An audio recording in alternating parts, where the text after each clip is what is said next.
What does mental distress look like, generally and personally? I think a key thing is you withdraw. You feel isolated, you isolate yourself. People become very good at hiding mental disability. In fact, they become so good at it you would never.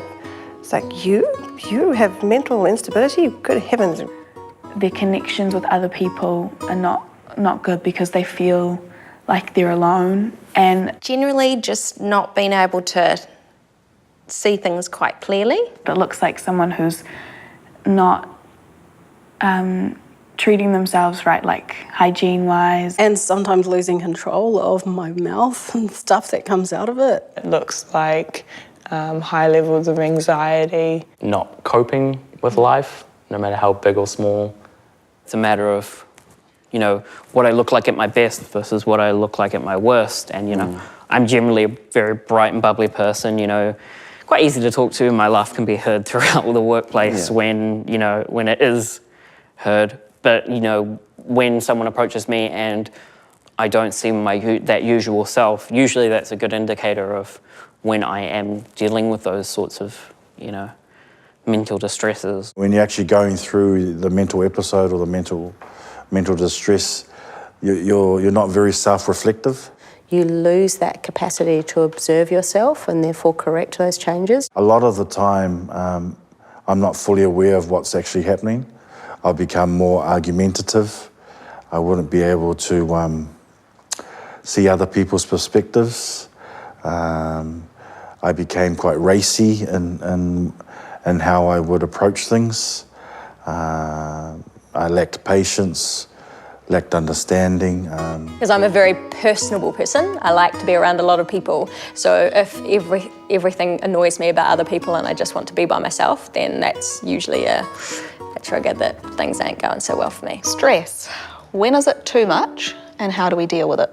Personally, I thrive on stress. I get things done in stressful situations. It's a driver, a motivator. But of course it can become too much. And when is it too much is variable, and I think that's another challenge for a manager, because I could look at a pile of work or a situation and go, well, I could cope with that. Why on earth can't you cope with that? I think the issue is when people become overwhelmed. Often the stress is the actual thing that makes the episodes happen.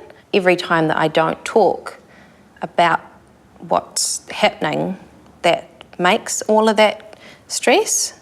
So then when I talk, all of that goes, and then it helps me not have issues.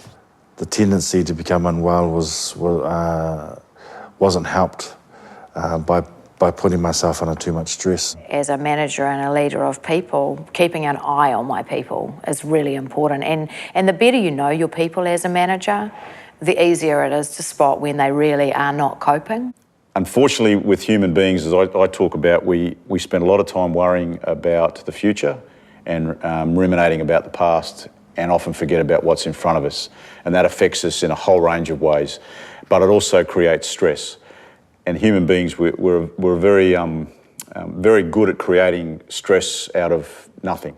People have this idea that stress is supposed to be almost an important part of our lives, and that if we're not managing it, you know, it's all a big problem. But I'd like to roll it back and suggest that stress actually needn't and shouldn't be part of our lives, and we should look more at preventing the stress occurring. We glorify stress. Yeah. Like we glorify productivity and we gloat to our friends when we work 12-hour days as if it's like a mark of honour, when in fact it shouldn't be. Yeah, I would completely agree with everything you just said. If you're not in a place that's supportive or healthy or conducive to being mentally well, it's inevitable that you're going to end up in a space that leads you back into things like depression or high levels of anxiety. And then when I do you know, work from home, which my friends are just like, how dare you, how dare you and have a really healthy work-life balance and can manage deadlines from a comfortable couch. As if we should be uncomfortable all the time.